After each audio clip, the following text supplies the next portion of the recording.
Son épée changea l'histoire, mais sa mort va te surprendre.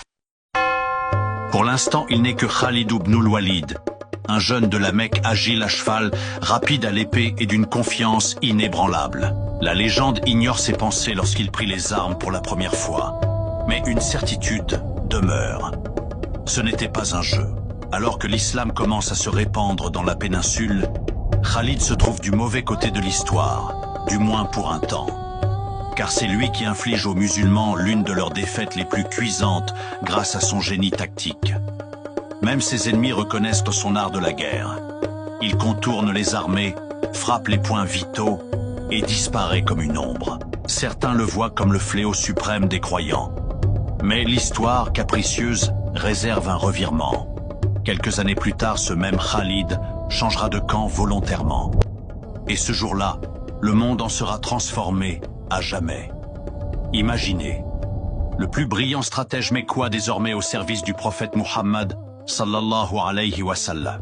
Un transfert que nulle armée de l'époque ne put digérer.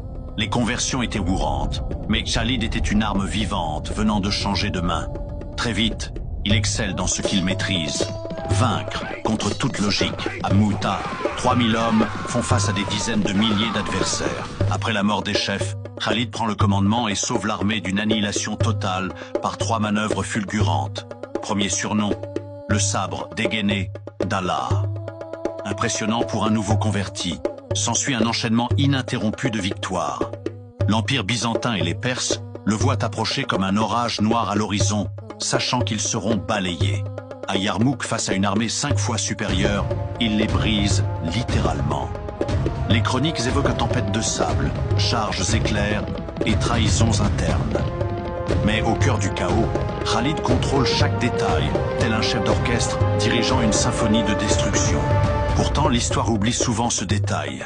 Khalid ne mourra jamais au combat. L'homme aux 100 batailles victorieuses s'éteindra dans son lit. Lui-même confessera sur son lit de mort: pas un pouce de mon corps sans marque de lance, de flèche ou d'épée. Pourtant, il trépasse paisiblement. Injustice, peut-être. Même la mort semblait redouter de l'affronter en champ clos. On le nommait l'épée d'Allah. Et une épée, même au repos, demeure une menace éternelle.